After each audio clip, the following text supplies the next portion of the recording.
Bring it in, bring it in, bring it in, bring it in. Frank Rob, what's going on with you? Man, everything's smooth, man. Can't wait to get it done. We got another situation coming up, man, with a very good podcast going to inspire a lot of people.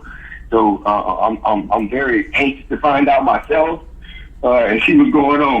I want to hear this story, and I think everybody else would as well.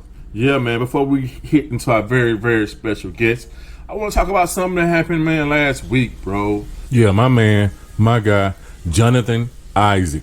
Played Each One Teach One with my son, bro. He was the first man to stand during the national anthem in the NBA, play for Orlando Magic, bro. So they interviewed him at the end of the game, and I guess, you know, he's a preacher or whatever. He said something to the point of, you know, it's a lot more issues than racism out here. All lives matter. Of course, Black Lives Matter, but he felt like kneeling, and also, I didn't have a problem with the standing, but not wearing a Black Lives Matter shirt is not going to help society. And, you know, it's only, everybody's under God and all this kind of stuff, man. What did you feel about that? Did you hear about that, Frank Rock? No, I didn't hear about that, but just hearing you say it, man, it kind of got me like, is he scared? Like, because technically, Colin Kaepernick gave them an example. You could lose money for doing stuff like that. You know what I'm saying? Is he scared? Is he not one of those Olympic athletes that put the hand up? Is he not a person like that to feel like me as a person matters more than the money?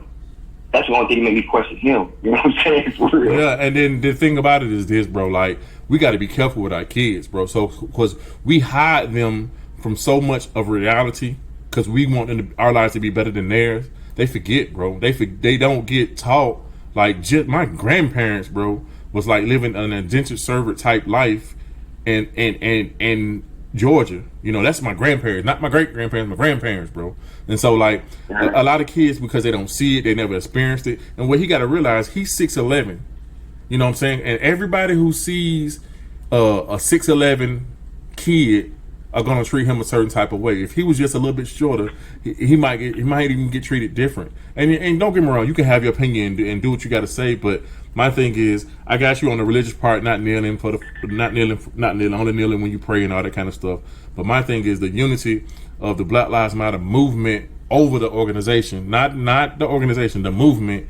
It's past due, man. It's past due. It's a lot of things that go on the table that he just haven't seen, or his parents are not talking to him about. But it's something. It's crazy, bro. But we're gonna go ahead and get into our podcast, man. We have a very, very special guest originally from Jacksonville, Florida. Played with the Green Bay Packers, Kansas City Chiefs, New Orleans Saints, Buffalo Bills.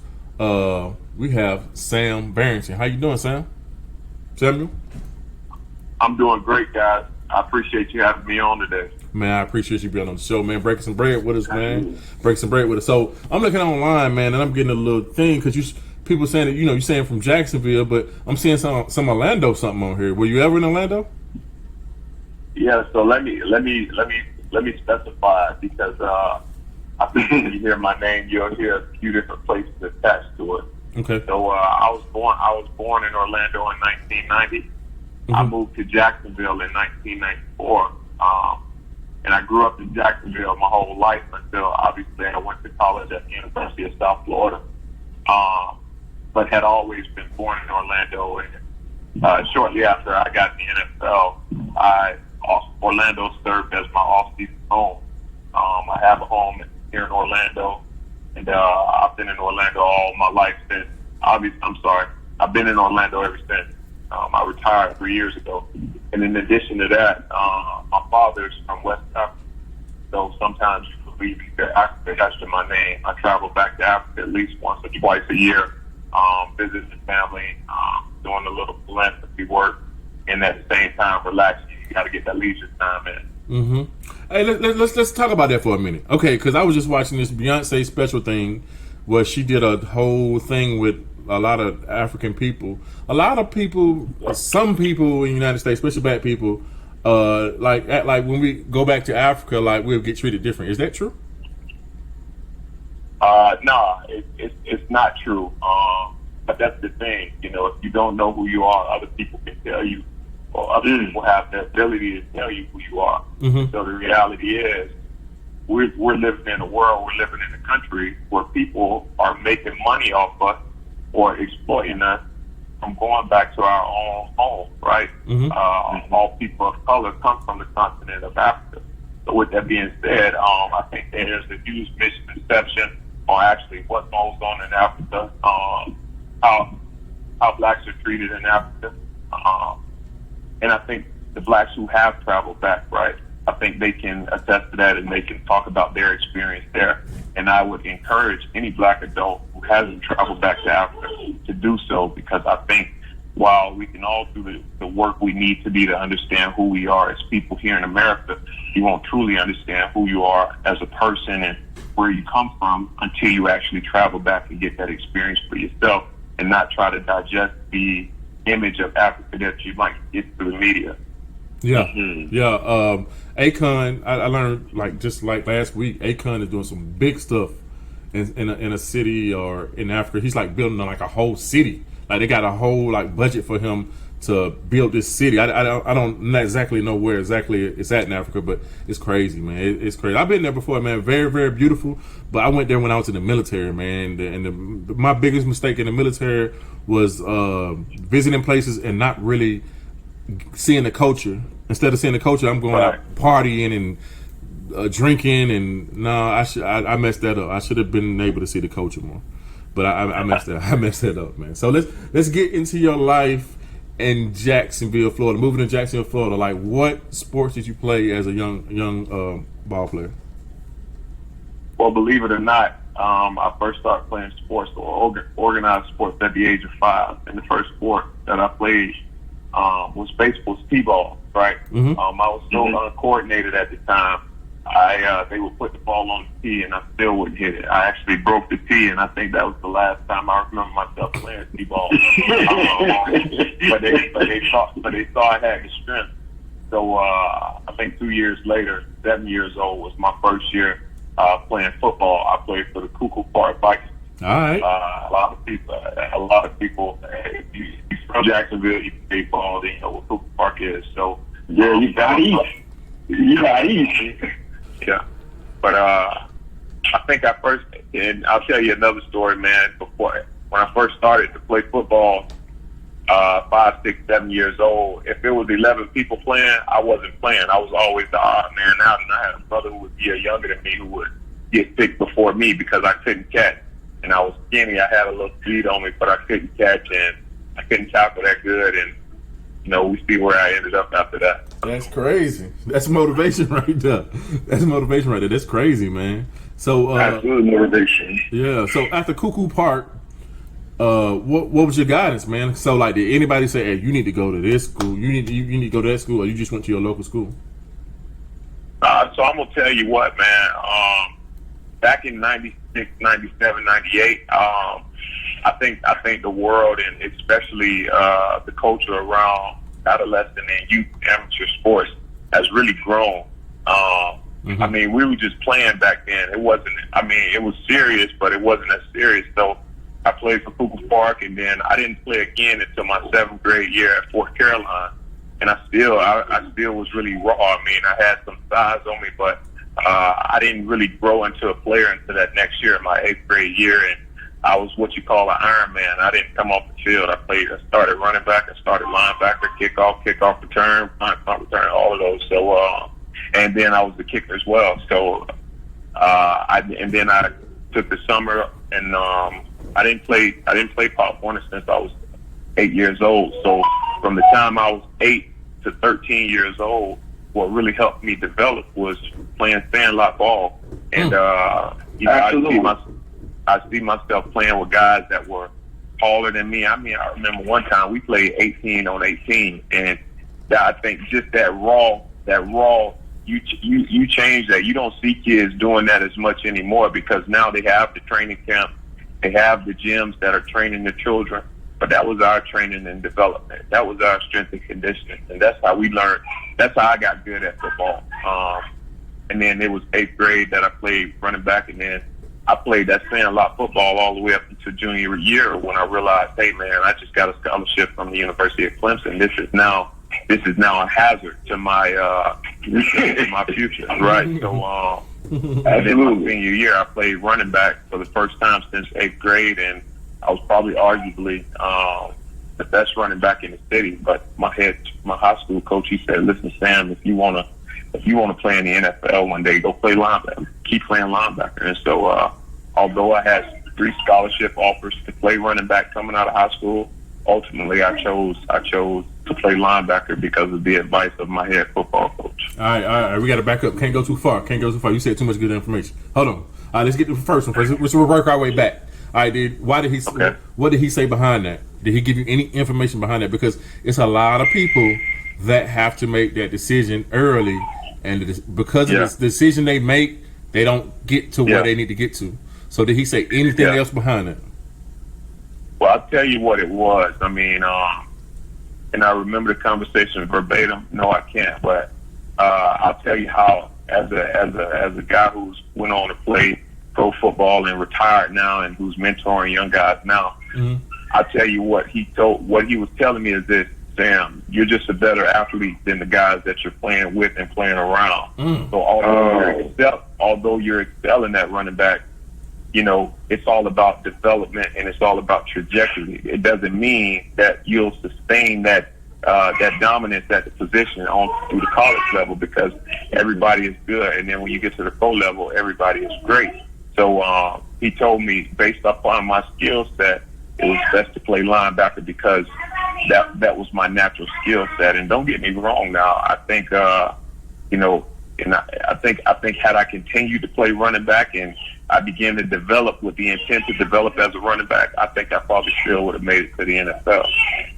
I hear you. I definitely hear you, but man, it's a lot of people having to make those decisions, man. A lot of people, they playing quarterback. Yeah. They playing quarterback at like let's say 6'1", 5'11", all the way up to their senior year in high school. But when they get to college, they're gonna be a slot receiver or something. Like, it's just, and you got to make that decision, man. You got to make that decision, because the thing about your time compared to now, it just seems like people are just a lot more skilled. They don't have the heart that your people, like your time, got because of Sandlot and fighting and just being a little bit rougher. But now they're just people are just so skilled at what they do. Yeah. It's crazy. And so you need every edge you can get, bro. You need every edge you can get, man. What you got on that, Frankie Rock? Yeah, well, I kind of feel like the same thing happened to my son. You know what I'm saying? I think your son too, Randy. You know what I'm saying? Sean. You know, like when the John Boys got to high school, you know, the coaches were like, he was playing outside linebacker and DN his whole Pop Warner and middle school career. He played DN, right, and outside linebacker because he was quick, he could tackle, right? When we got the trending, they was like, Doc Queers, man, you need to play corner, man, because you're long and you got length and you're a tackle, so it's a good thing for you to look at playing corner. So initially, we was like, man, cornerback, man, oh, man. But that really ended up him being where he is right now. Like, I'm kind of happy he didn't come out starting out playing corner, you know what I'm saying?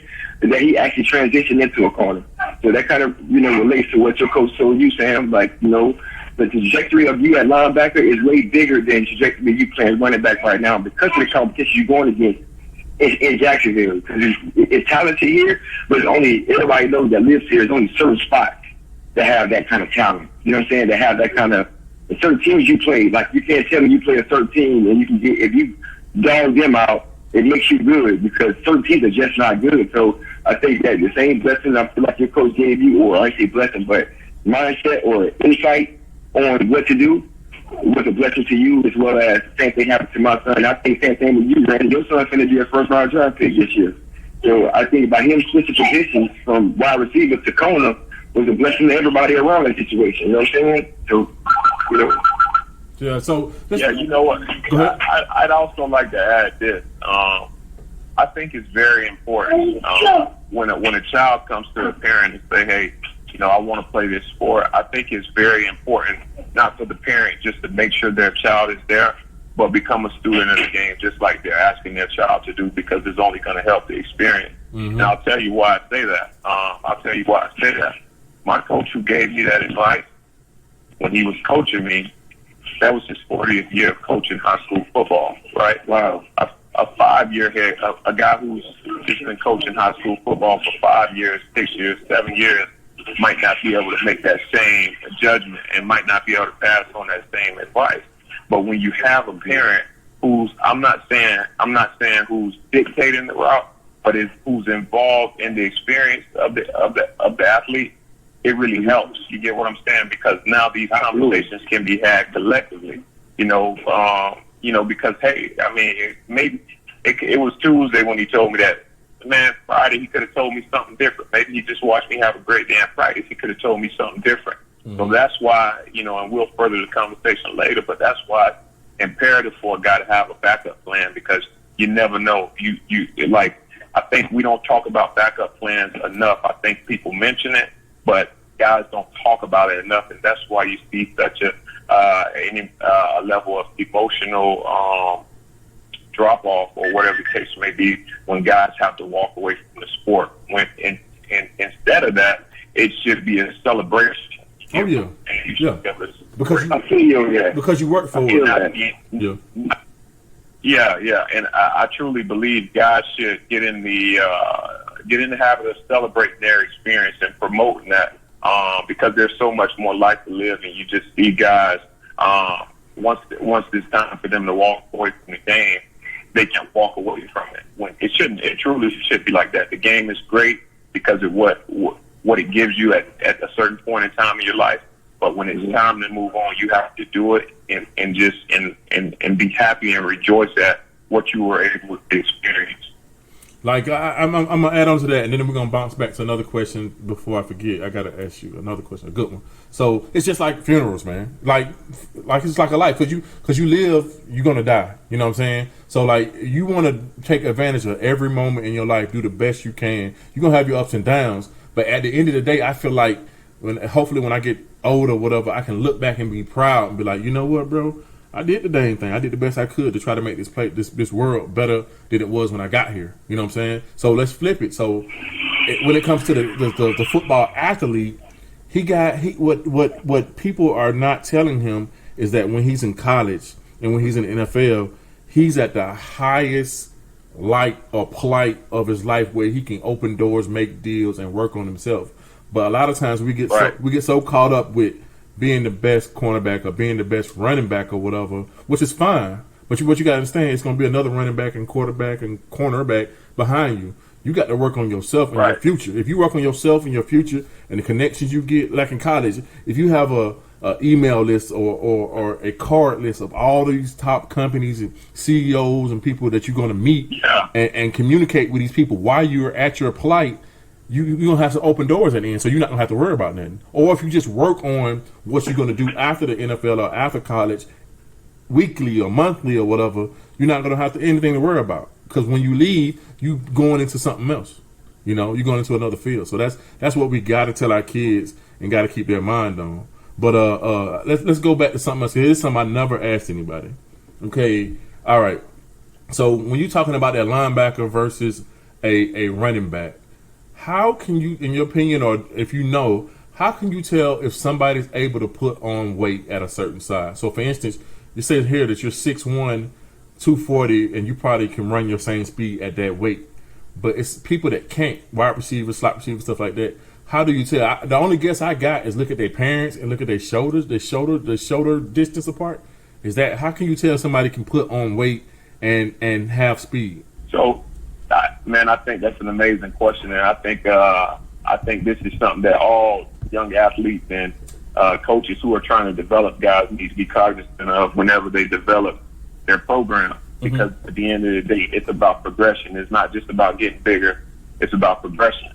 So I think what you do is, before a guy even starts to progress or anything, you need to know what his baseline is. What his baseline vertical jump is, his baseline bench press, his baseline speed, his baseline, etc. Any other measurables that make sense to measure at that point in time, right?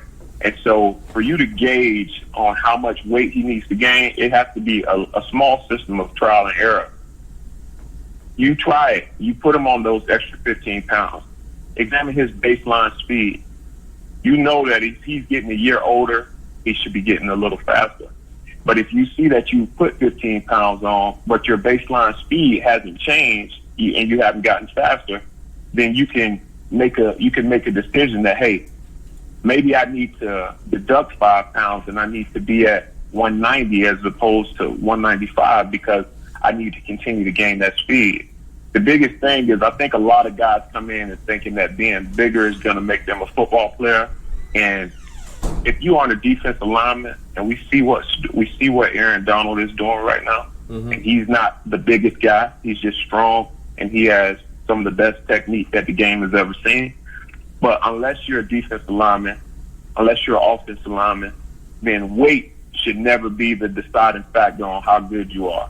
It's all about technique, and the game right now is all about speed. Even when you look at the defensive formation that's played the most, and it's always nickel defense, it's 2 linebackers and 5 defensive backs. You get what I'm saying? And even some teams are now doing this whole thing where they got 5 defensive backs, they got 1 linebacker, and then they got another guy who's like a safety linebacker hybrid. You get what I'm saying? The Jamal Adams, the Buda Bakers, the DJ Swearinges. It's a lot of these guys. I mean, you look at Telvin Smith. I don't think Telvin Smith has ever been heavier than 225 pounds. Deion Jones, I don't think Deion Jones has ever been heavier than 225 pounds. Quan Alexander is probably 230 at the max. So we see, and just 5 years ago when I was playing, I mean, you saw my weight, 245 was my weight. But one of the things that I believe that I could have done is maybe reduce my weight by 10 pounds, but I had trained the whole entire off season to be at a certain weight. So, strength and conditioning is a huge topic. It's not just getting faster and stronger. It's taking your body and understanding your body as a science, because that's what it really comes down to. And I think parents can help athletes with that. You get what I'm saying? Yeah, earlier. Absolutely. Earlier, because once you get to college, the college kind of control it. But if you don't know nothing about it, you don't know what they're doing. You know what I'm saying? They controlling it for what they want to do it for. You know what I'm saying? Exactly. When you talk about safety and corner, you talk about a little bit different weight because you're gonna be doing different things depending on what you're gonna be playing in corner or whatever. But like, you got to know that. Correct. Like you said, you got to know that science. So you got to know what's up. But that's great conversation, man. But let's get back into your recruitment at Terry Parker. So like, when did you get your first offer?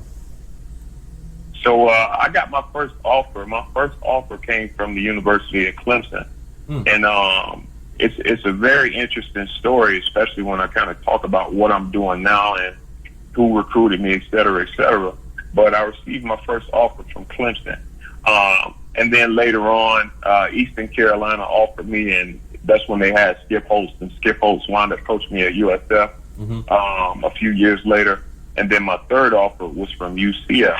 But when I was talking to them and they're asking, who's offered you already? And I would tell them, hey, well, Clemson offered me first. And they say, no, Sam, we actually offered you back in August. You probably just didn't receive the letter. And then next thing you know, things start pouring on. Once I got Clemson, then everybody in the ACC offered me. And then once I got I can't remember what the first SEC school was. It probably was a Kentucky or something like that. And then everybody from the SEC started to offer me, and then so on and so on.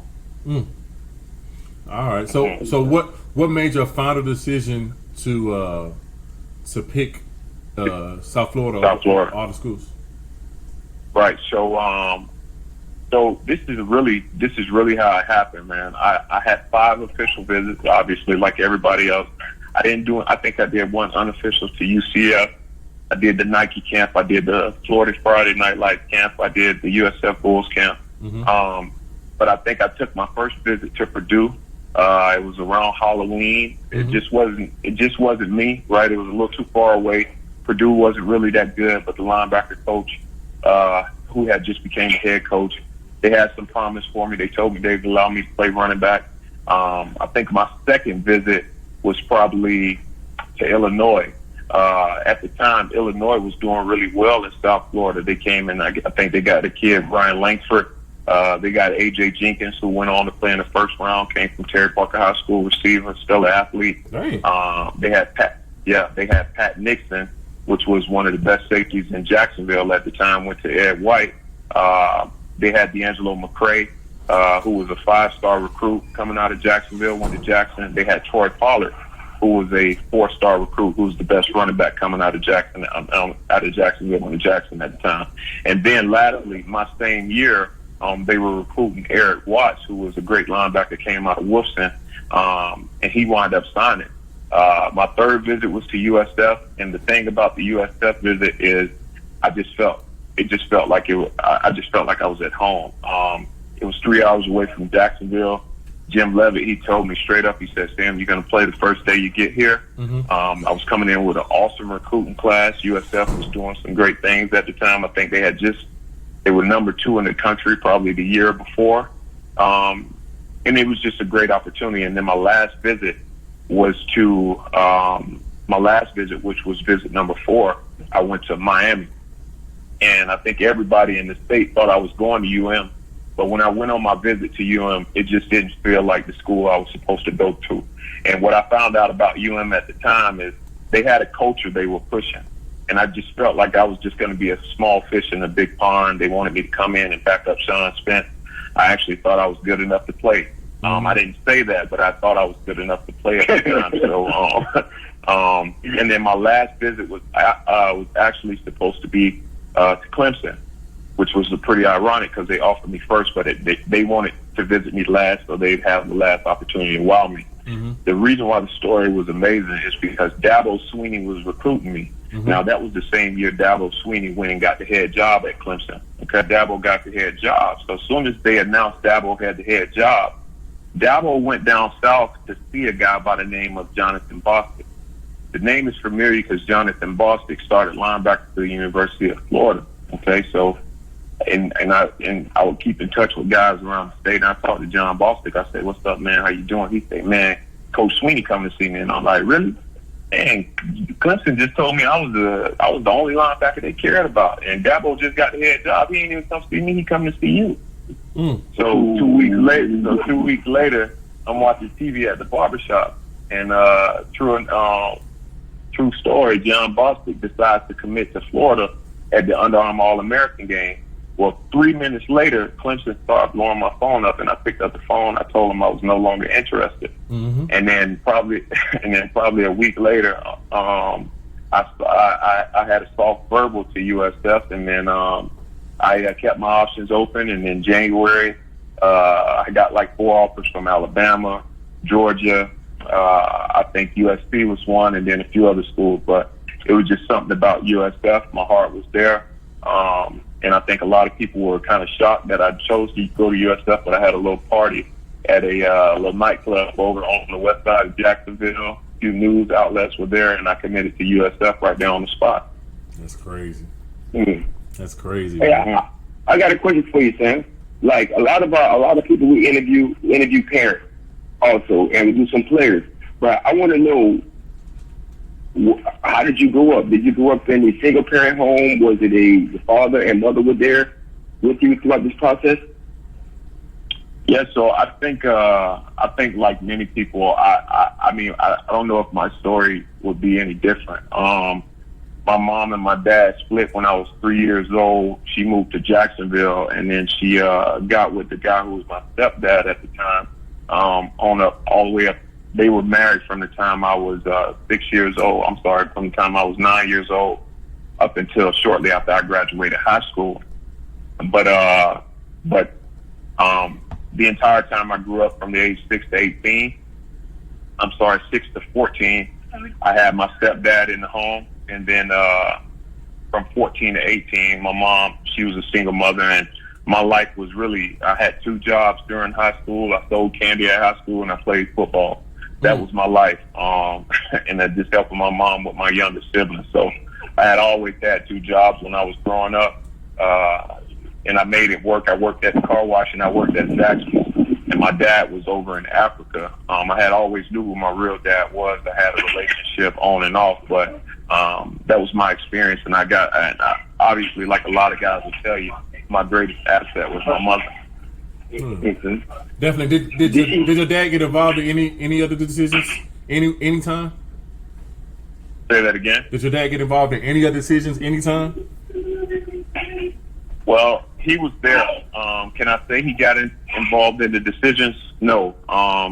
No, he didn't, and it was primarily because my dad, he's African, so he really didn't understand the game of football. He grew to understand the game of football through me. So he didn't have there was nothing he could necessarily add to it in terms of, hey, do this, don't do this. And, you know, even when it was time for me to select my agent as I was graduating from college, my dad didn't help me make that decision. I told him, hey, this person has been recruiting me, and I want to sit down with him, and I brought my dad to sit down with him, and I made the decision on my own. He was just there. So I know you was going to say something, Frank Rob, but let me put something in real quick. So this is an issue in sports, period. You know, so many people get divorced. You know, that's just a normal thing. More people get divorced than stay married. So, like, they have two heads, you know, harping at, you know, one son or daughter that's doing different things. And it's really, really hard because a lot of times, especially if somebody's very, very talented, to keep everybody happy or appeased or having the right directions, because there's feelings between that. So, you know, you might have a coach that might talk to the dad, an agent that might talk to the mom, and the communication gets all misconstrued, and it messes up a lot of families, man. So, like, with a lot of success, and the higher you go, it's crazy. You would think the higher you go, the easier it is. The higher you go, the more confusing it gets, because things are bigger. You know, instead of talking about going to Clemson, now you're talking about what you're going to do with this $1 million, or what you're going to do with your nonprofit organization, or whatever. It's a lot of things that people don't know when it comes to family, man. So, like, it's a very, very hard situation, man. Frank, what you was going to say? No, I was going to ask him, you know, was his mom or anybody, like you asked a question about his dad. I want to know, was anybody else involved in your recruiting process and also your decision making when it comes to choosing USF over everybody else that you had offers from? You know, you had a list of people that you could have left the schools you could have went to. Like, you know, like, I want to know, like, what narrow, I know you said USF felt like at home. We hear that a lot. But what about that? What about that at-home feeling really geared you towards this is the best decision? And looking back on it, now you played so many years in the NFL, all the accolades you received as well from making those decisions. Like for me, like my son chose Alabama, right? And I want to know, like, you know, how do we know? Well, I don't know how we can find out, but like, what made you secure on? You felt like right now, you feel like you made the best decision possible. I mean, like I said, man, it's always easy to go back and say I could have did this, I could have did this, and even when I went to college and was playing linebacker, I thought to myself, I said, man, one day you're gonna look back and think like, what would have happened had you played running back, right? Yeah. But I think the most important thing is I'm satisfied, right? I'm content with my experience in the NFL. When it came time to make the decision on which university I was actually going to go to, I think I'd like to credit the experience that I actually had on my visit. It just felt like home.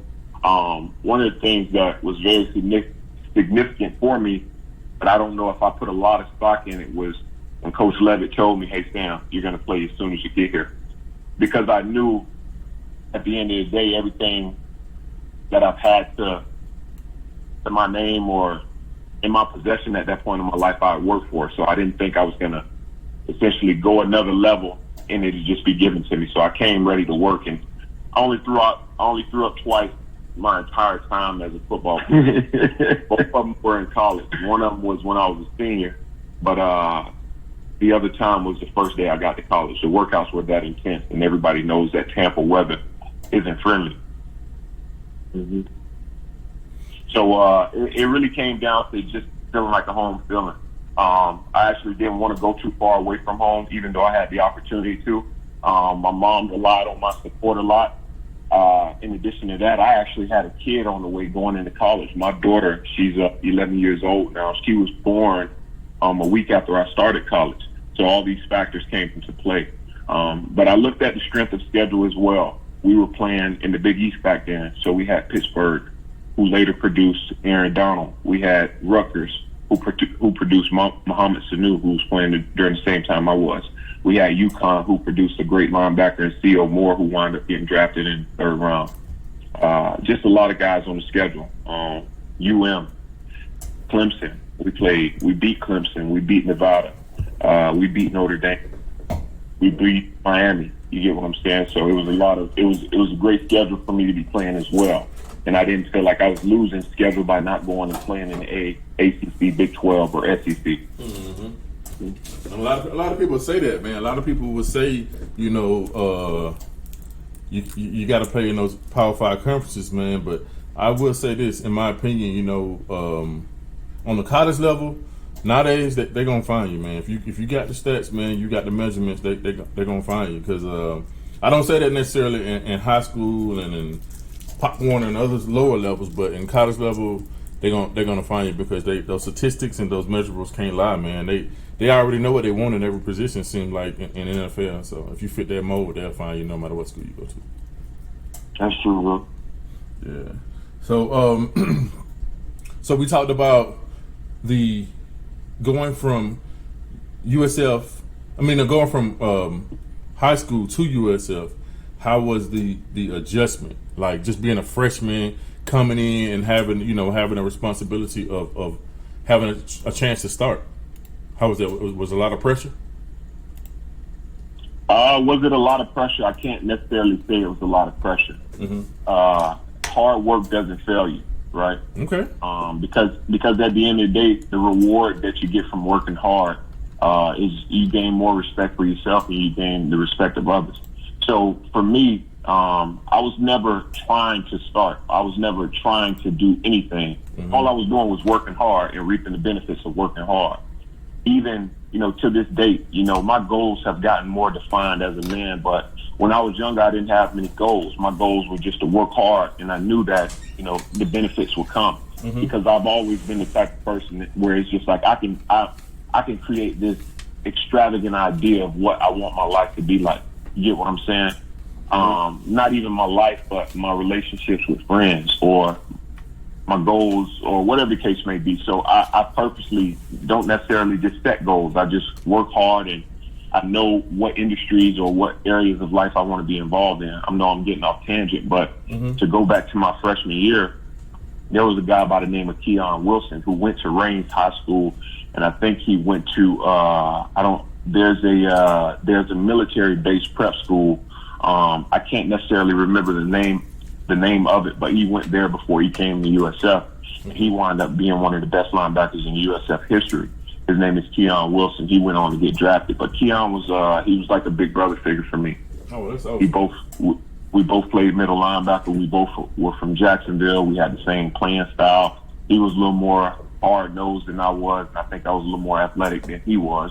But I think it's always great for a younger guy to find an older guy to kind of lean on, right? Mm-hmm. And what you're seeing is schools are implementing the Big Brother, Big Sister. The Big Brother program, right? Or the Buddy program. I'm saying, hey, it happens in female sports too, But they gave Keon to me as a big brother, and I think that relationship also helped my career a lot. He and I, we did play a ton of football together that year. Okay. I tell Frank Rock the same thing, man. You do that with parenting at the same time, man. You go there, you find those older parents in the program, and don't be bashful, man, and just get information. Because again, you don't want to make the same mistakes that somebody else has made. You know what I'm saying? So that communication is big time, man. What are some of the big games you had where you really performed well during college? I think, man, you know what? There are a few games I'd highlight during my career in college football. I think my freshman year, the win at Florida State was an awesome win. I had 7 tackles that game and a nice TFL that created a goal line stance, and I think that drive there was pivotal. My second year in college, we beat Clemson in the Minor Key Carfair Bowl. It was big for me because the quarterback that was starting for Clemson at the time had beaten me my entire high school career. He was a quarterback over at Barton Trail, Kyle Parker, and he went on to play professional baseball. But he was doing him again in the game, and although we had dominated majority of the game, they made a late push to come back, and we held them off. But that was a special game for us. We also beat UM that same year, so that was also a special game. My 11th grade year wasn't as great of a year, but we played some great football, and I think I really made some strides as a player. And then my senior year, I'd like to say the best game, it was probably the best game of my career in college, and probably was the game that really got me drafted. It was the season finale. We weren't going to get a bowl game because we didn't play well that year. And I actually had 2 sacks that game, and I think I had about 9 or 10 tackles, a few tackles for a loss. So that was an awesome game. And when I went and sat in meetings with NFL executives and scouts, this is the game they referred to and complimented me on. And I think I like that game so much because it pretty much just put a staple to my college career. When you look at the body of work, there were some trials and tribulations. There were some times of growth, stagnation, but I ended my career as a college linebacker the way I wanted to. That is crazy, man. So, all right. So, when did you know that you had the opportunity to maybe get drafted? Because there's a lot of kids, they're in college, and right, they don't know. They didn't get that inclination from their coaches or from people or agents calling them and stuff like that. So, when did you know you had the opportunity to even go to a combine or anything like that? That's a great question. I think I'd first like to say, when I was in 9th grade, I played in the game, and I know I'm dropping a lot of names, but I'm just going back down memory lane, and hopefully you guys remember some of these names. But there was a guy by the name of Jacoby Monroe that went to Sandalwood. I think he was a 5-star recruit. Put it like this: he was 6'3", 245 at running back in high school, and he was an awesome player, man. He was a different player. I can't necessarily remember where he went to school. I think it was Georgia Tech. But I was a freshman playing in the Jamboree game. And I led the team in tackles as a freshman in the Jamboree game. So on the way back home on the bus after losing 21-0 in halftime because of Jacoby, I said to myself, I'm like, man, I'm going to play college football because of this. And then while I was in college, you know what, I don't know if I necessarily ever had that moment. Because there were times where my interest in football wasn't as high as it was other times. And I think that's important. A lot of guys need to, I think that's something a lot of guys need to know. Maybe that will happen. And it was my junior year for me. I remember playing games. I'm starting. I'm a leader on defense.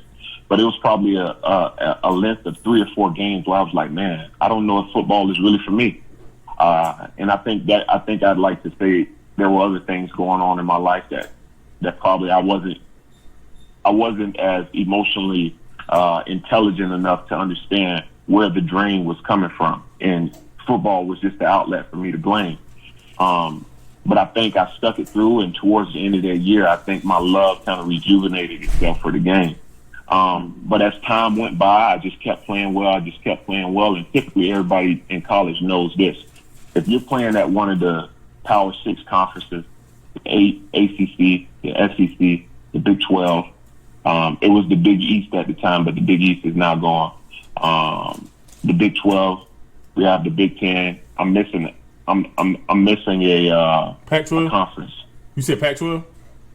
Pac-12. There we go. Pac-12. Mm-hmm. If you're playing in one of those conferences and you're starting at least 75% of the games of your of your college career, you'll likely get the opportunity to play in the NFL, right? So you'll likely have an opportunity to at least get a tryout, get signed as a free agent, or get drafted, right? Because you're just in that pool of guys, and if you start in your sophomore year, then you should progress, and by your senior year, you should have some NFL caliber talent, right, in some part of your game. Mm-hmm. So I think my junior year, I remember saying to myself, I'm going to prepare this year like I could come out. I didn't have any intentions on coming out of school, but I said at least I wanted my body of work to look like that. Mm-hmm. Then literally, we're opening the season with Notre Dame. And then literally, we go into Notre Dame. Call it three. I had been practicing at middle linebacker the entire camp, and I really felt myself playing ball the way I had never played ball before, because I'm going into my 3rd year as a middle linebacker. Our depth chart wasn't that strong. So the head coach actually came to me a week before we played Notre Dame and said, "Hey Sam, I need you to play Sam linebacker. So I said, I don't want to say I had no choice, but I had no choice. So I told him, yeah, I'd do it because I was the only other guy on defense that knew all three linebacker positions. I think it's also important for guys to understand that, because when you create that type of value for yourself, they can always find a place for you, right? Let's say, what if I was the odd man out, but I knew how to play another position, so we were able to bring another guy, give another guy an opportunity to play, and we had the best 11 on defense. But that was a challenge for me because my body is trained to play middle linebacker, right? Now I got to get on the outside and fight with tight ends and offensive linemen all day. But I definitely think that helped my game, and just over time, you get what I'm saying. I think the first thing that made me say, you know what, I'm gonna have an opportunity is when an agent contacted me my junior year. I knew it wasn't right for me to communicate with them, so I ignored them. I don't know if the rules have changed, but I just ignored them, and they stayed persistent. And then your senior year, you start to see yourself in draft projections and stuff like that. That's pretty much when I said, all right, it's a done matter. I'm there. It's just about how high. And I always said, I only want the opportunity. It doesn't matter where. I only want the opportunity. Yeah, they the rules changed. The rules changed. You can talk to agents. It's not a big deal, but a lot of the big time colleges, they want you to make sure the agents are enrolled in their verification program to make sure they ain't did nobody wrong or whatever like that. So you have a little power over them a little bit, because if they mess one person up, they can't come back and do somebody else, mess another person up. And then also they want you to kind of schedule the conversations and the narrative, because they want to always keep you there at the school as long as possible. So that's another subject too. But and I'll tell you this, just to offer a little dialogue on that. I don't know if there may be some lottery situations where you definitely want to get a guy out after his junior year, after his third year in college, shall I say. Mm-hmm. But if you're on the bubble, if they ain't telling you, hey, you're going to be a top 10 pick, or you're going to be a first or second round pick, leaving school early is a gamble. You get what I'm saying? Because you can easily fall from 3 to 7 or from 2 to 6, right? Yeah. And that just changes the value of the decision. Yeah. So I think guys need to also understand that I do think there are some situations where a guy can definitely leave school early, because in my opinion, what it comes down to is this: you got two variables. Mm-hmm. You're foregoing your education, not saying you can't go back and get it later, because it's guaranteed you can go back and get it later. Mm-hmm. But you're just putting yourself in a situation where at some point in time in your life, you're going to have to go back to get that education, when you can finish your education at the time where your life is most prepped for it. Because I can tell you, going back to school now, running a business, you get what I'm saying, having 2 kids, it isn't as easy, right? And my program is catered to executives, so I'm not going to school 5 days a week or 4 days a week.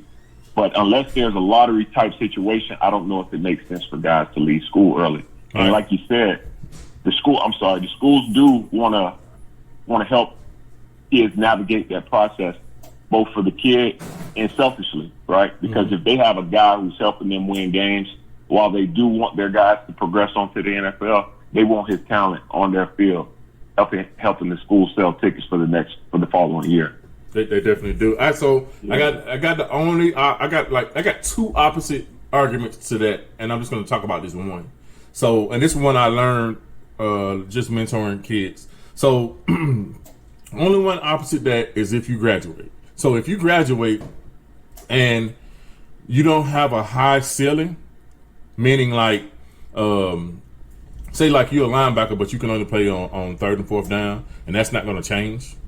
You know what I'm saying? Right. And that means you're a good player, but playing another year in college is not going to help. That your talent gate open wide where you can play on 1st and 2nd down or whatever. Or you can only play. If you can only play on 1st and 2nd down versus 3rd and 4th down, passing downs or whatever. So like so your talent is going to stay the same. I mean, no matter what, you're going to be a 4th round this year. Ain't nothing you can do to be a go higher than 4th round next year. Even though it's new people in the draft, You know, I can see Right. I can see a person like that going, because the earlier you get into the NFL, your length of time of being there is not that long. You know, like for cornerbacks, good cornerbacks, you know, at 32 they stop really paying you that much money because they try to say that you're old or whatever. So like, Right. if you go there at 21 versus 22, you know, that don't seem like a big deal, but it's a big deal when it comes to contracts. So like, if you bet on yourself, you that dog first down, second down linebacker, and you want to bet on yourself and give yourself the maximum opportunity to make as much money as you can in NFL, it's just those are things you got to look at as a parent. That's how I investigated it. You know what I'm saying? That's a great point. That's an excellent point. I wholeheartedly agree. You made a really significant point when you mentioned age, because there's some guys you can come out at 20 years old and you're going on your second contract at 24, which is the same age as some rookies these days. Yes. A guy who played 5 years in college. Yeah. So, man, that's an excellent point. All right, so let's go ahead and jump into this draft, because we have a lot of kids from Jacksonville and all over the country that, you know, get drafted late, don't get drafted, and they just do not know the process of what to do and what not to do. So sometimes it's better not to be drafted than to be drafted. Like you was drafted in the 7th round. Sometimes it's better not to be drafted than to be drafted in the 7th round. So what is your experience with the draft night? Tell us about draft night and all that information. It's a very interesting comment you made, because it was said to me when I was coming out. You know, sometimes it's best not to be drafted than to be drafted, and the reason people say that is so you can choose what team you want to go to. I think it's case specific, because the reality is this: if you weren't drafted, it doesn't mean that a team didn't see value in you. It just means they had other priorities before you, right? But a lot of times, a team has their decisions made up about what their team looks like the following year, and sometimes even 70% of that the following year, right? That's why they choose to pay guys for a certain contract length, because it fits their picture, it fits their mold, it fits their projection. But the reality is this as well: when you're a free agent going to another team, sometimes you much rather be a draft pick because a GM decided that they were going to draft this guy. Maybe because he's 5th, 6th, 7th round, maybe they didn't invest as much into him. But I can tell you, a team like Green Bay, they really valued their draft picks. If you were a free agent, it didn't mean that you didn't have the opportunity to make the team, but that draft pick, it was always understood the draft pick had a higher chance to make the team. And if you were a draft pick by Ted Thompson, who was the GM while I was there, they've moved on to a new GM at this point. But if you were drafted by Ted Thompson, it was always almost certain that you were going to make his team. Now, every GM doesn't work like that, because I've seen 4th round draft picks get cut.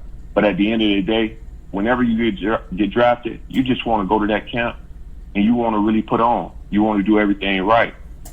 You want to get in that playbook and understand football better than you did when you came in, because all it's about is creating value for yourself. When you come in as a free agent, you don't have as much value as a 7th rounder because he was a draft pick. There's already a set amount of money invested in him. And when they talk about football being a business, they would rather retain the asset that they invested in rather than picking up a new asset and throwing away money. You get what I'm saying? Mm-hmm. So it's all about value. When you're a free agent, you just have to make it no question, right? Oh, I'm going to make y'all keep me regardless because I just brought that much value to the table.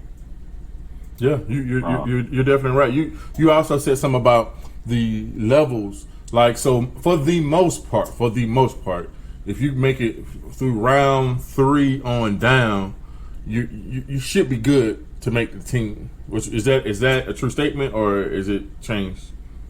I want to say, if without having any data in front of me, I want to say if you get drafted in the first four rounds, and it's a 95% chance you're gonna make that team. 5th round, it dwindles to about 75%. 6th and 7th round, you're pushing it. You get what I'm saying? Because sometimes teams luck up in those later rounds, but sometimes teams really blow it. Maybe they just felt too good about a guy. Maybe his college career in addition to the fact that his school spoke well about him, because a college can have an effect on where a guy gets drafted too. That's just something I don't know if a lot of guys know. They can help you or hurt you, because sometimes those scouts come to the college and they might go ask the strength and conditioning coach, what do you think about this guy? And the relationship between the strength and conditioning coach and the player could alter where he gets drafted. If the strength and conditioning coach typically has a good rep in the industry and say, hey, listen, this guy, he didn't show up on time. He was an a-hole. And in addition to that, he never got better. A team is not going to be that much more inclined to draft you in the first round, right? You could be a first-round pick that drops to the third specifically because your relationship with the strength and conditioning coach. I think that's why it's also important to maintain good relationships while you're in school and treat everybody with respect and give them grace.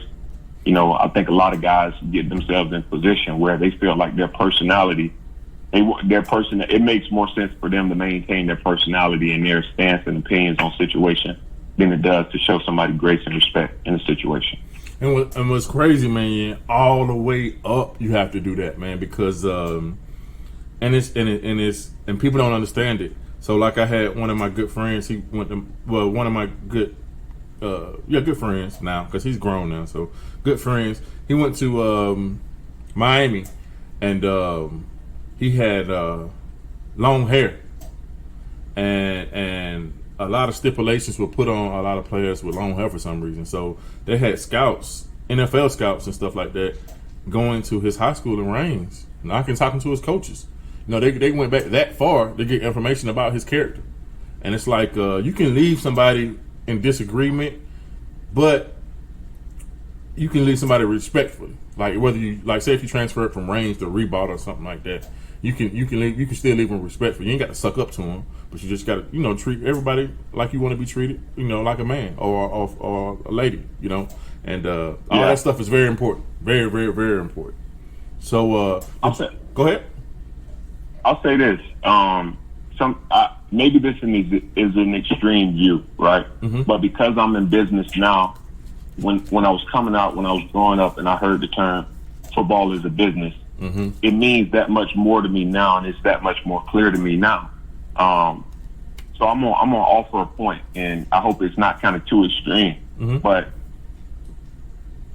as a businessman, before you make let's call it $20 million investment, you're going to spend years on top of years gathering as much data about that investment as you can, because it ain't a lot of businesses that can take a $20 million minute.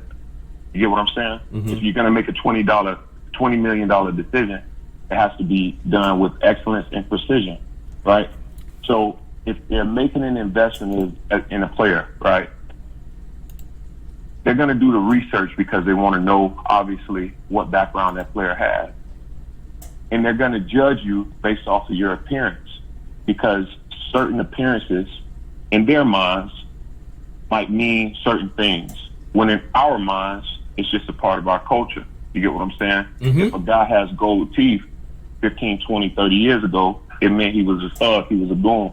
But now, our young guys are doing it just because it's part of the culture. Mm-hmm. And they could be one of the best kids living in the best areas, but his parents just allow him to put goals in his mouth, right? So all these decisions go into it. Is it fair? It's not fair, but it's our reality, and it's the industry that we're choosing to be in. So we have to understand our leverage in the situation. I'm gonna just say this: when you become an outlier, you got to make sure your game makes it, no question. You got to be one of those guys like a Khalil Mack, or you know, it's tons of guys I can mention, ton of young guys. But make sure, if you're going to be an outlier, and what I mean by be an outlier, not to form with the group, mm-hmm. stand out, your talent got to be off the chain. You see where Antonio Brown got him, and he's a Hall of Famer. Yeah, you're right, man. And then, like, I tell my kids, bro, I'm like, man, Sean, everybody, like, with tattoos and stuff like that, like, you're not getting tattoos underneath your short sleeve shirt. Like, if a short sleeve shirt can't cover it, you can't get it until you're a quadrillionaire. Even if you're a millionaire, don't get it. Because if you trying to do business with certain people, the higher you go, the higher the expectations. You know what I'm saying? You don't want anything to throw them off, man. And that's just the business world. That's how it works. You know what I'm saying? That's how it works. Like looking around, you got rappers and stuff that make multi-million dollar business deals and stuff like that. But my dad always taught me that, like, you know, if it's a certain type of way you got to look when you get into that platform, and that's what you got to do sometimes to get where you're trying to get, you know. And let's bounce into the actual night of the draft.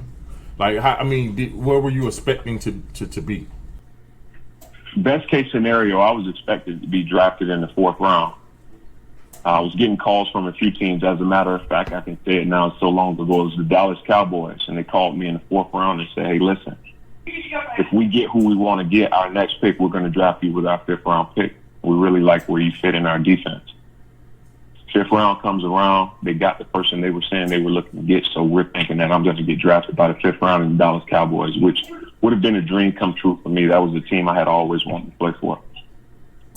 And at the time, there was a guy by the name of Dante Holloman, who played linebacker for South Carolina, probably had a little better career than I did in college. Mm-hmm. And they drafted Dante Holloman. And crazy story, after his rookie year, he couldn't even play ball no more. I think he messed up his neck. But so we went through that. Obviously, day 1 is 1st round, and day 2 is 2nd and 3rd. So days 1 and 2, we just relaxed. We just kicked back. We were here at a hotel property. My agent got all our guys a hotel property over here in Orlando. Mm-hmm. So we kind of just sat through those first 2 days, and then obviously day 3 it was just a whirlwind. Going through that, communicating with Dallas Cowboys 4th and 5th. In the 6th round, teams started calling me and say, "Hey, listen, Sam, if you don't get drafted, we want to take you as a free agent. We want to offer you a nice, decent signing bonus as a free agent." And then the Dallas Cowboys called back and said, "Hey, Sam, we will offer you over $100,000 to sign as a free agent." And just so you understand, 6 rounders were getting $100,000 signing bonus. So for me to get $100,000 signing bonus as a free agent, I was certain that's where I was going if I was a free agent. Mm-hmm. And then sure enough, the Green Bay Packers called me in the 7th round and said, "Hey, listen, Sam, we think the world of you, et cetera. We want to draft you." And that's how it went down. But I knew had I not got drafted, it would have been the Dallas Cowboys with $100,000 signing bonus, mm-hmm. or it would have been the San Francisco 49ers, specifically because my Coach Levitt, that was with me my freshman year in college, he was their linebacker coach, and I just knew he'd take care of me. But they also had 2 of the greatest linebackers of this decade, Patrick Willis and Navarro Bowman. So I knew I wasn't going to play, but it was just going to be the opportunity to go back and be with Coach Levitt. So ultimately, my career shaped out the way it needed to. My 2nd year, I wound up taking the starting linebacker spot from A.J. Hall. That's big time, bro. You can't be no bigger than that. That's huge time, boy. Hey, so let's go back a little bit, man. I hate when I skip stuff that's important, bro. So I'm looking at your times, bro. I'm looking at your 40s, your 20-yard shuttle. What are the most important? Measurables for a linebacker on these things? I know one has got to be the 40. What else? So one is the 40, man. One is the 40. I'll tell you a story about mine. I was actually sick at the combine and probably shouldn't have ran the 40. Mm-hmm. I ran a horrible time, but then my pro day was a week later. Actually, I'll dive into the story. Mm-hmm. So the combine is one of the most stressful experiences ever, right? Mm-hmm. Yep. Obviously, it's definitely a reward in getting to the combine. And it was February, and I had a little condo down in Miami that my agent got for me because I was training. Mm-hmm. And our agreement was she paid for my training. So I had a little place down in Miami, and I received this nice package, and it's from the NFL. And it's a nice package with a nice glass ornament, et cetera, and say, "Hey, you're invited to the combine." Mm-hmm. So we immediately started to practice for the combine, go through interview questions, et cetera, et cetera. And I was already training, and my diet, everything, et cetera, everything was on point. But I'll tell you a story, and we spoke about this earlier. Mm-hmm. My agent and my training coach were telling me, "Hey, Sam, we want you to put on a little weight." Okay? So I was typically, the heaviest I had played at in college was maybe 236, 237. When I weighed in at the combine, I was 248 pounds, and that was 11 pounds within 2 months. Okay? So and not so. I knew what times, based on my training, I knew where my numbers should be. Okay, so when I go to the combine and we going through it, each night you're only going to get about 3 or 4 hours of sleep. They stress you out. You're not eating great food, and they're testing you. They're pulling on you. They're prodding you. You're on the schedule. It's an awesome experience, but it's probably the most stressful experience I've had as an athlete. Let me stop you right. Let me stop you right quick. Everybody keeps saying you're not eating great food. What does that mean?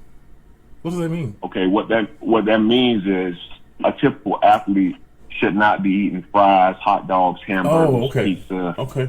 Yeah. And now they got a lot of drinks for you to hydrate, but it's not good food. It's not your baked or your steamed vegetables, your baked or your steamed proteins. You get what I'm saying? It's not that, right? Okay.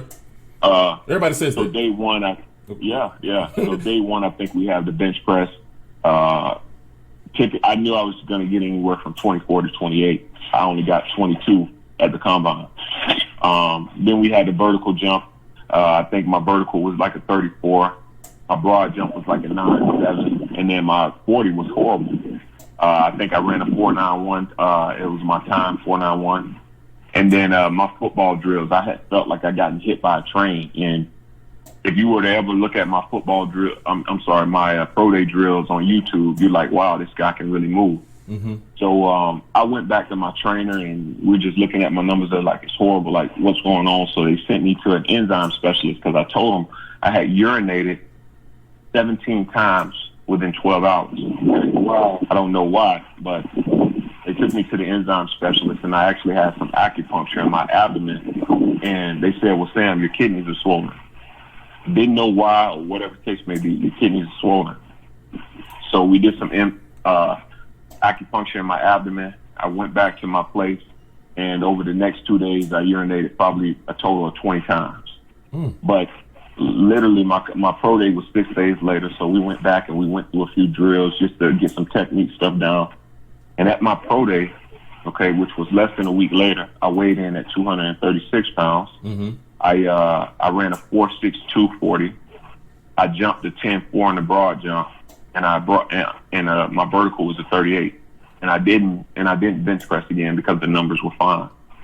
So I dealt with all those things leading up to it, but that's what the combine was like for me. It was an awesome experience, but it was a very stressful experience. And for some guys, having that pro day maybe 3 weeks after the combine is a great thing because you can go back to the drawing board and get those things fixed that you didn't do great at the combine, so you can go get it done at your pro day. Hey, Sam, I got a question for you that I should have asked you previously or earlier. Is that you didn't play any other sports besides football? Yeah, man.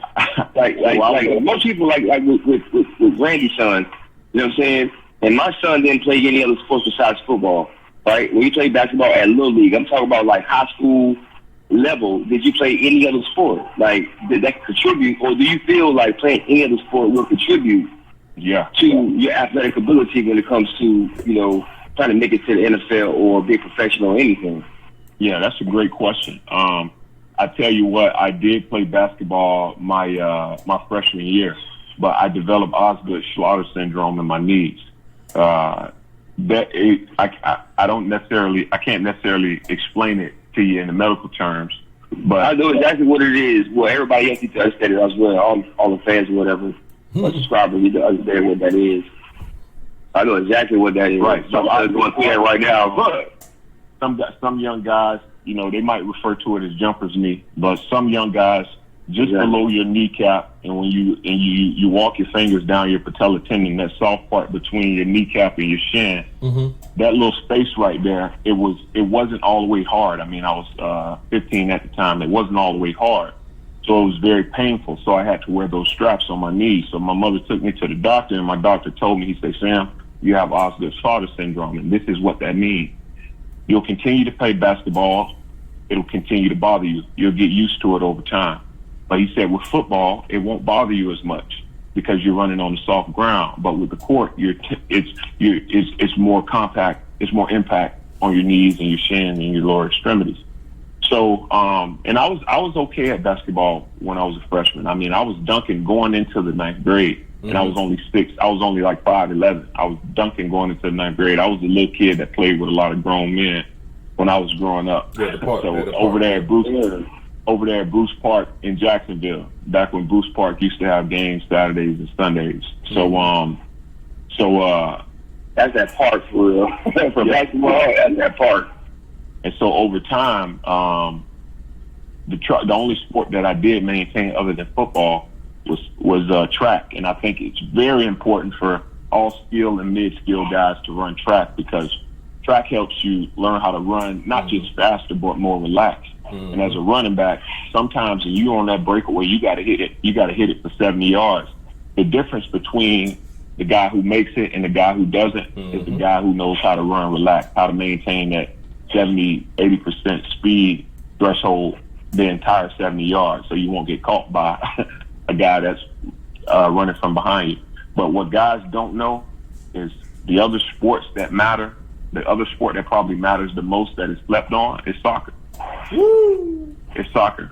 Wow. I tell you what, my son, I don't have a son yet at the very least, but my son is gonna, if he wants to play football, he has to play soccer as a youth, as a 5 to 6 to 7, 8-year-old, and on throughout middle school, because it's gonna help you develop that foot strength. I mean, nobody move more than soccer players. But track only teach you how to run straight. But as a football player, you need to be able to know how to change directions. So I think that's very important. Yeah, we played that too. We played that. My kids played that too. Not all the way up, but they played it though. Yeah, it was different. That's good. And I guarantee you it paid off. Yeah, definitely, man. Playing defense in basketball and everything in soccer, that help them hips, man. That's all it's about, man. It's just at first when I first was hearing, because I didn't know much about football, because I didn't play, because I had terrible grades. But when everybody was talking about loose hips and all this kind of stuff, man, I didn't get it at first, man. It took me a while to get it, because they always just say, when Sean was younger, they had loose hips. And I'm like, huh? Okay. That don't make sense to me. But as I got older, I realized when I seen people who couldn't change directions as smooth or as easy as he could, I seen the difference. So it's kind of crazy, man. It's kind of crazy. So all right, I jumped back. So let's jump back into Green Bay, being a rookie and all of that. How was that experience? It was an awesome experience. I tell you what, Green Bay doesn't have much to do at all. You probably compare Green Bay to Middleburg, maybe. Middleburg probably got more to do than Green Bay. It's also very small. Total population was less than 110,000. Probably 90% of that population was Caucasian. Yeah, I think you did have a small percentage of Indians. There's some Indian reserves up in that area. And then you probably had a small 3 to 4% of people who were African Americans. It was somewhat of a culture shock, not really, because USF was a PWI, predominantly white institution. It was very diverse. It was very diverse, and it was in a diverse city. Tampa is a great metropolitan city, plenty business opportunities, but also has a very diverse population. But I mean, I was just getting the NFL experience. You get what I'm saying? You're starting to get these paychecks, $20,000 every 2 weeks, and just getting used to the life and finding ways to live more efficiently, but at the same time grow on the field. And I tell you what, after this is really what it looks like. It's training camp, your senior year in high school. It's the football season, training camp, your senior year in college. Training camp, your senior year in college, goes into season of your senior year in college, goes into training for the combine, goes into the combine, goes into rookie mini camp, goes into OTAs, goes directly into training 6 weeks, goes directly into training camp for the NFL your rookie year, then your season your rookie year. So you're literally football a year and a half straight when you go into your senior year and then go into your rookie year in the NFL. So around December, it's snowing, it's getting cold up there. I was feeling that like, wow, man, I'm ready to get home type of feeling. But I think that money was burning my pockets as well. You're right about that money, man. So speaking on that money real quick, man, break down to our Daddy's Ball podcast audience that it's like 80% of NFL players are broke. How are they broke when a lot have financial advisors, or maybe they don't? What you think Right. about it? I think it's a simple topic because I think when you look at the demographics of players who are in the NFL, I think over 70% are African Americans. Now look at that same body of people and examine what their financial literacy is. Maintaining money is not about going broke. It's not about how much money you have or how much money you don't have. It's about what you do with the money that you do have. You get what I'm saying? That's all it comes down to. So the majority of guys don't have financial literacy. And when they get money in their pockets, the people who should be helping them reach the goal of financial literacy are the people who are dependent on them. So they compromise the growth of the young man to satisfy their superficial needs, right? Because what you see is cars and gifts and clothes and stuff. When really, if the family has if the family has no type of generational wealth, that's what those funds need to go towards. But how can you tell that to people who've been living in poverty for their whole lives? They want some luxurious things, and that's what you see happening. So it happens to a lot of guys. But even if you take a guy who isn't a professional athlete and you give them, you know what I'm saying, $20,000 over the course of, $200,000 over the course of 3 months and say, hey, listen, maintain this money for another 9 months. It's not going to happen unless they have a history of financial literacy, or it just so happens that they're a young man that don't like to spend money and is a simple young man. Yeah, Wow. That makes sense. That makes a whole lot of sense. So let's get into Green Bay. How those years went. You know, you was there from 2013 to 2016. How long did you start? Just learning. What was the learning curve from going from college to going to Green Bay? All right. If there's this is probably one of the most important messages to young athletes, young football players, as it pertains to learning the defense. Okay. Do not try to memorize plays. Understand concepts. Don't try to remember fire sting 33. Remember that it's a fire zone, or it's a cover 2, or it's a cover 3, or cover 4.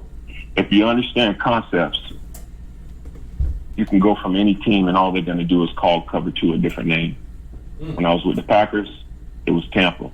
When I was with the Saints, it was 22. When I was with the Chiefs, it was blue. But it's always cover 2. Always. It's never going to change. That's what guys need to understand. Understand concepts. That's why, even though guys probably play video games too much these days, Madden is great in terms of helping you understand football because it's taking you through real life concepts. And if you can understand those concepts and see them visually, it's almost the same thing that's happening when you're watching film in real life. So my first year, I don't think I did retain as much information as I should have. But my second year, going into the season as a backup linebacker, I was getting more opportunities. When the year before, I was a backup, but there was me and another guy who was rotating between being a backup and then just an exclusive special teams guy until my talent started to show over here. So with that being, and then I also went on injury reserve my rookie year halfway through the season. So I missed out on that developmental time because I wasn't practicing. I was just in the locker room while the guys were out at practice. But my second year, because of increased opportunities and the game started to slow down for me because I started to understand the defense better, my play started to show a little more. I was able to play a bit faster because I wasn't thinking as much. So going into, I think it was week 4 or 5, I started to take more than 30 reps on defense. And then it was the game against the New England Patriots. I think it was like I want to say maybe it was week 8, 9, or 10 or something like that. It was understood that in base defense, I was going to be the starter. And then when A.J. Hawk came in, in base defense and nickel defense, I was going to start. But in base defense, A.J. Hawk came into the game as well. And then I remember, I think it was like the play 4. It was a play we practiced a lot in practice. Literally, they ran the same play, and I met the running back in the hole, and you could hear the hit in the whole stadium.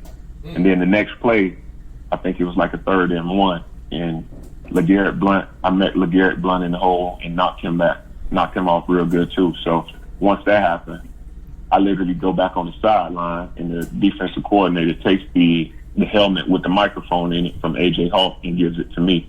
And I started the remainder of the season. I led the team in tackles the remainder of the season.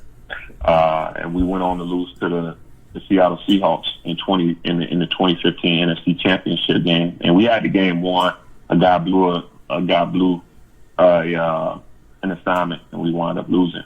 But even I played against Marshawn Lynch that game, and he came up to me after the game and told me how well I was playing. The following year, I sustained an injury very early in the year, but I was started that year too. And that was the year I was awarded the Walter Payton Man of the Year nomination by the Green Bay Packers, and a ton of other off the field awards for my social engagement with different communities or whatever the case may be. And my 4th year, I was coming into that year coming off an injury, and I don't speak on it a lot, but I was one of the first players. I was in that first group of players who were speaking out and supporting Colin Kaepernick. Mm-hmm. And literally, maybe a week after I tweeted I support Colin Kaepernick 100%, I was released by the Green Bay Packers, and I went on to finish my career after playing for the Saints and the Buffalo Bills. Wow. So immediately after that? You know, I was recovering from an injury, and they drafted a linebacker in the 4th round that year. But Green Bay played 2 inside linebackers, so maybe if they would have to create a reason why they cut me, it was because they had 2 young linebackers.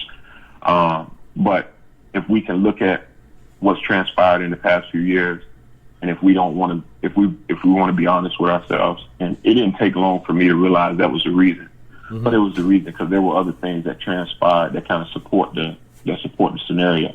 But the reason why I won't speak on that story often, because I don't want to be the guy that's making that excuse. I think it's relevant for the topic of this conversation so guys can understand what actually goes on in the NFL. Definitely. But that didn't slow my progression down in life. I immediately start to transition and start to pick fruit from the trees. I mean, from the seeds, the trees that had grown from the seeds that I planted some time ago. Whether it was making connections, being out, shaking hands, taking business cards. Yes, sir. Yes, sir. So name a lot of the things that you've done to prepare yourself to get out, and some of the things that you're doing now.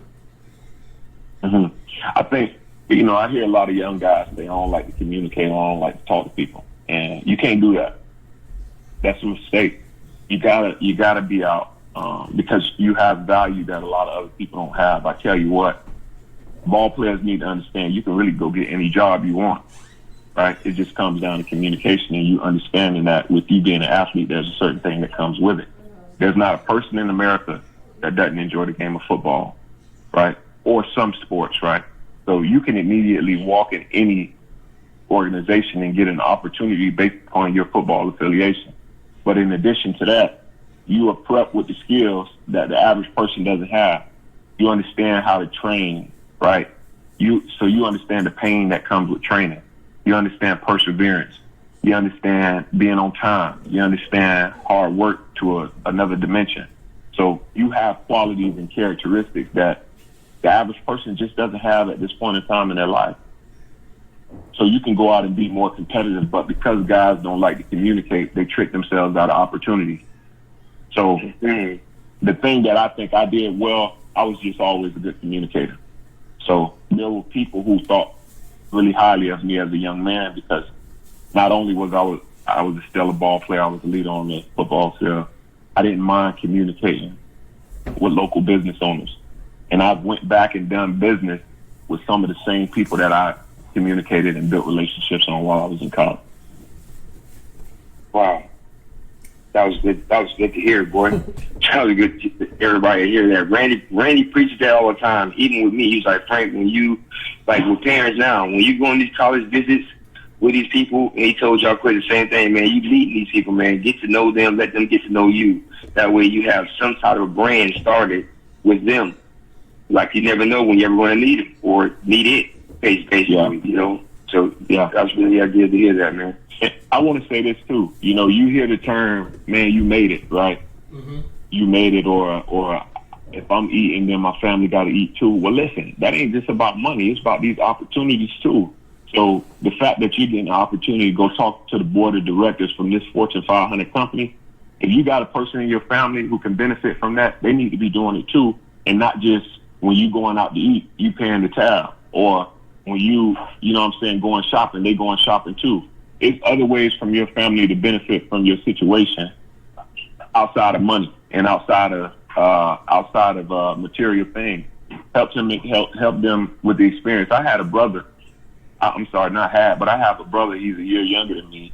He was a better high school ball player than I was. I was just taller, and I was a little faster than he was. But he actually helped me play the game the way I wound up playing the game.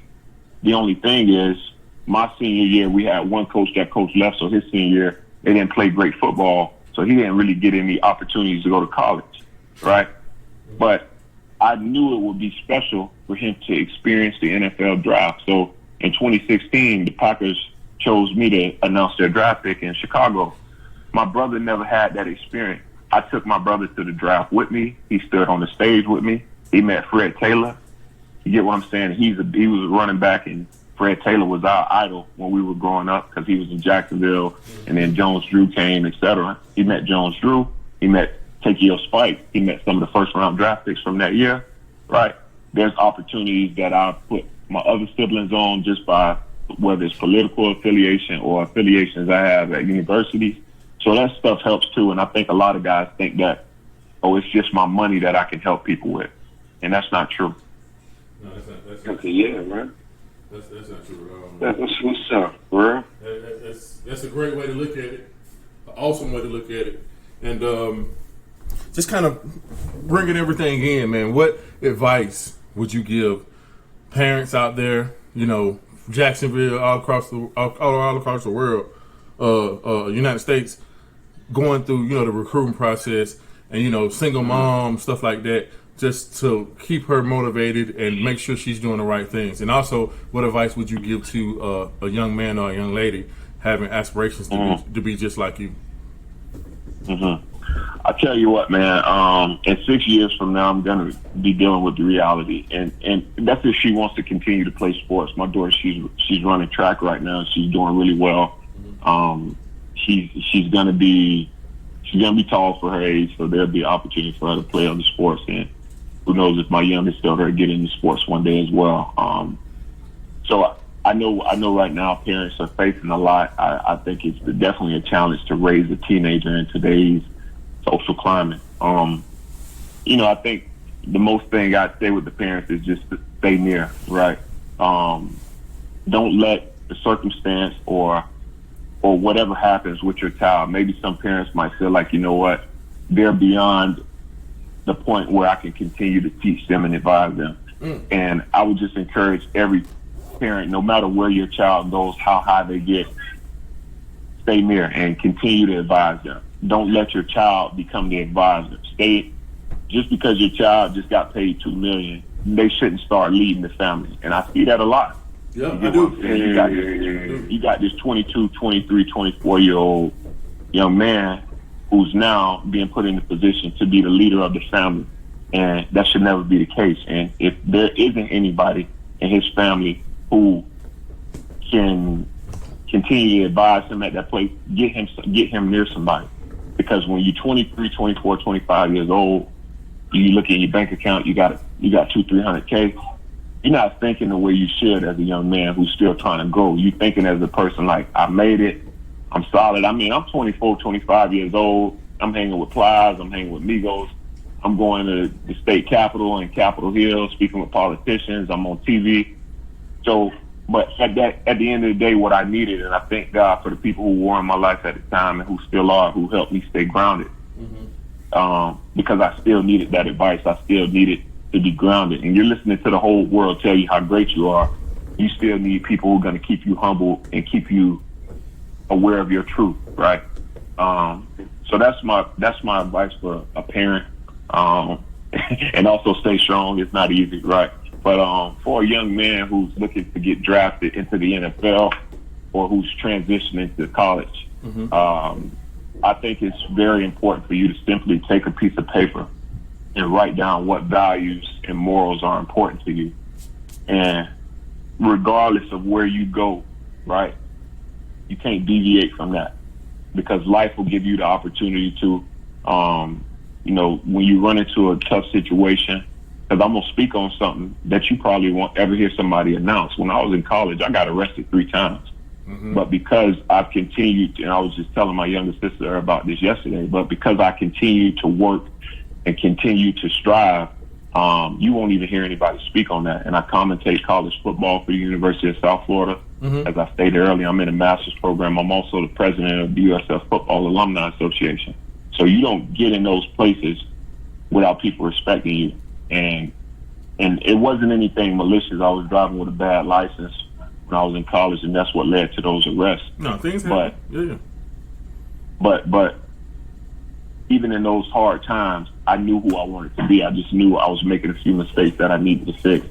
So guys got to decide who they want to be coming in pretty early, and don't deviate away from that, because you get around people and you start following people. Some kids get introduced to drugs and stuff like that. So you just got to know who you are and don't change that person. Be the same hungry young man that you were, and never get satisfied because of success. Definitely. Oh, wow, man. All right, Frank and Rob, bro, take us out, bro. Man, another great episode full of knowledge, full of inspiration, full of excitement for me and everybody else that understands what this man just said. I also want to thank Kevin Denson, who put us down with Sam about getting in contact with him. So I want to tell everybody, just like Kevin did, he's like, Frank, I really want to hear y'all have a podcast with Sam, because he got a lot to offer. A lot to offer America, with his story people don't know anything about, like he just shared. Things you'll never know about, and see where he is right now, owning businesses, doing things. It's not all about football with him, man. He's still commentating football or whatever, but he is a grown man when it comes to making decisions and making business moves, and it sounds like it's been this way his whole life. So I want to tell Sam, thank you for coming on, man. Really appreciate it, and we want everybody out there to stay smooth as always. Stay smooth. We out. Hey, Sam, don't forget to look at our we got a track podcast, man. Listen to that John. That John, it tells a lot of information. Hey, man, you gave us a lot, bro. I appreciate it, man. We have a new YouTube show that we doing with like a lot of high vis parents and stuff like that. Matter of fact, I'm late for the show now, so I was getting dressed while we was doing this, man. So I got to be out, man. But I'm definitely gonna ask you to be on that show, man, as we go, man. So I appreciate it, man. You're a very, very intelligent man, bro. Very intelligent, man. Very intelligent. Yeah, everybody ain't talking like you. I appreciate it, man. I really appreciate it. I want to just 15 seconds. I want to give y'all a sound bite on Kevin. Okay. Kevin, I'm not surprised that either of his sons are where they are today, because I first met Kevin, I think it was probably 10 years ago, and you could just see the type of man he was, and you could see what he was preparing his sons for. So I'm not surprised. I think his oldest son is in college over at FAMU. The kid was bright from the first day I met him. He was telling me about books that I hadn't heard of, and were probably bigger books than I had ever read as an adult, right? But and then to see Sharif doing what he's doing, I'm so happy to see that. The kid knew he wanted to be an athlete or a ball player ever since he was 7, 8, 9, 10 years old. So definitely big shout out to the Denson family. And thank you, Kevin, for bringing me and introducing me to these guys. All right, for sure. We out.